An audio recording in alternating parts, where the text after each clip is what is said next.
शिलोंग के कपल से जुड़ी ऐसी जानकारी सामने आई है जिसे आप सुनेंगे तो आपके भी होश उड़ जाएंगे। राजा के भैया ने जो जानकारी दी है उससे ये मामला और भी रहस्यमयी हो गया है। लेकिन सवाल ये है कि आखिर सोनम कहाँ है।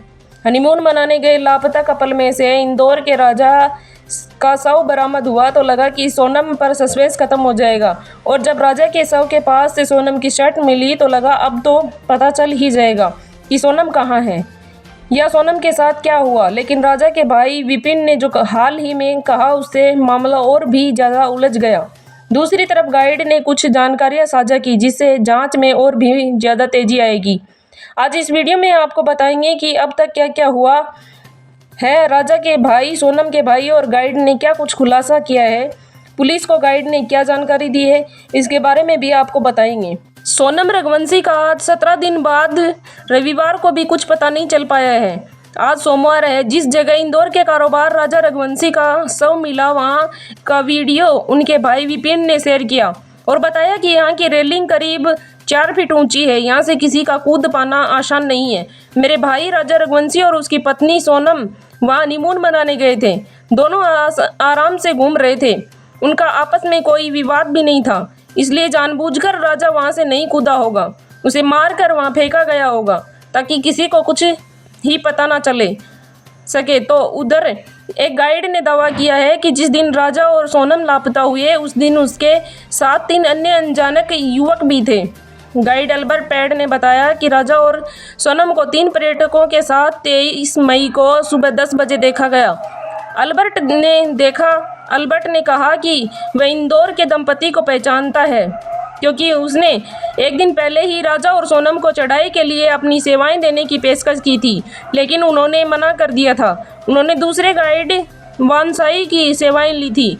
अल्बर्ट ने बताया कि 3 युवकों के साथ राजा आगे चल रहे थे जबकि सोनम उनके पीछे पीछे चल रही थी और वो फ़ोन में कुछ देख रही थी। वो चारों हिंदी में ही बातें कर रहे थे लेकिन समझ नहीं पाया कि क्या बोल रहे थे, ऐसा अल्बर्ट का कहना है, क्योंकि मैं केवल खासी और अंग्रेजी ही जानता हूँ। उन्होंने बताया कि उन लोगों ने सिप्रा होम स्टे में रात बिताई और अगले दिन बिना गाइड के ही लौट आए। शिलोंग से 80 किलोमीटर दूर सोहरा पहाड़ी इलाका है, घने जंगल हैं। विपिन ने बताया कि हमने शिलोंग में कई लोगों से बात की। उनके मुताबिक सोहरा में लोकल गैंग ये वारदातें करती है। शिलोंग, सोहरा और आसपास के कई इलाकों में 80% पर्यटक आसपास के प्रदेश और शहरों से ही आते हैं। उनके साथ कभी कोई वारदात नहीं होती। मध्य प्रदेश, राजस्थान, पंजाब और विदेशों से आने वाले पर्यटक ही अधिकतर वहाँ हादसे का शिकार हुए हैं। उनके साथ लूटपाट भी होती है लेकिन ये शिकायत नहीं करते, वहाँ से सीधा निकल जाते हैं। यहाँ ही पुलिस उनकी सुनवाई नहीं करती। जिस स्पॉट पर राजा का शव मिला वहाँ गिरना संभव ही नहीं है।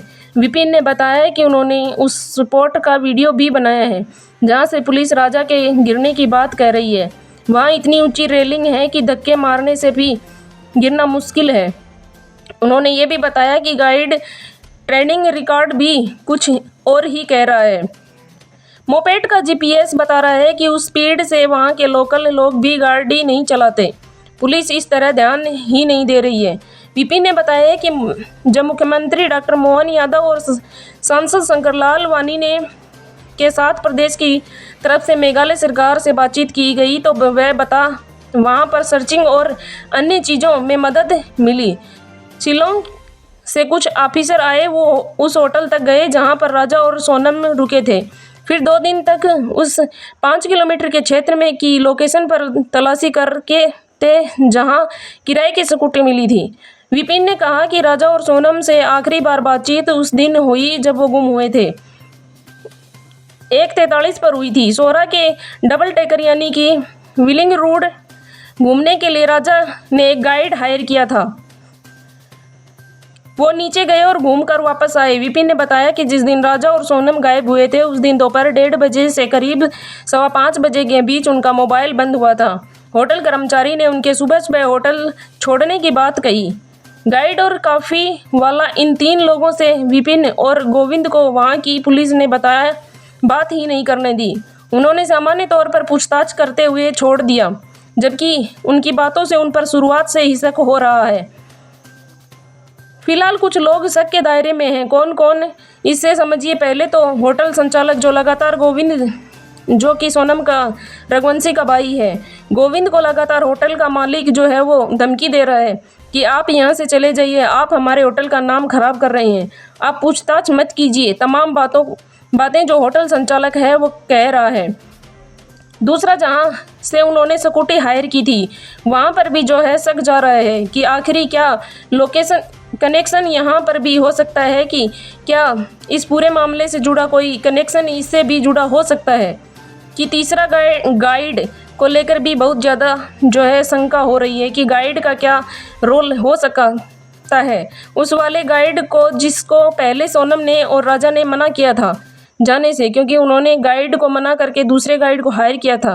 चौथा, सोनम के पिता ने हाल ही में न्यूज़ चैनल वालों से बातचीत करते समय कुछ कहा, तो उन्होंने बताया कि स्कूटी के बगल में एक लाल रंग की गाड़ी जो है कि सोनम और राजा का पीछा कर रही है, वह गाड़ी भी संदिग्ध मानी जा रही है। उस गाड़ी में कौन सवार था इसे भी जानना बहुत ज़्यादा ज़रूरी है। तो कई लोग ऐसे हैं अभी भी मौजूदा समय में जो शक के दायरे में हैं। पूछताछ का सिलसिला जारी है। विपिन और सोनम के जो भाई हैं गोविंद, दोनों ही तरफ से जो बातें सामने आ रही है वो बहुत ज़्यादा सस्पेंस क्रिएट कर रही है कि आखिर क्या हुआ। विपिन ने तो ये तक कह दिया कि जहाँ पर हत्या की गई थी वहाँ पर बॉडी नहीं मिली, बॉडी मिली है जहाँ पर जाना इन दोनों का इम्पॉसिबल था। यानी कि उनका ये कहना है कि राजा के भाई विपिन का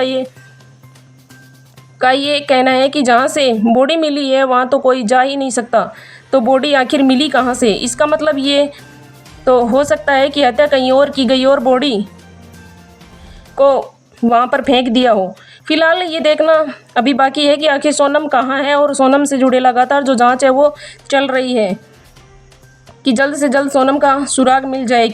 इस वीडियो में फिलहाल इतना ही। बने रहे आगे की जानकारी के लिए हमारे YouTube चैनल के साथ, और इस वीडियो पर आपकी क्या राय है वो भी हमें कमेंट करके ज़रूर बताएं।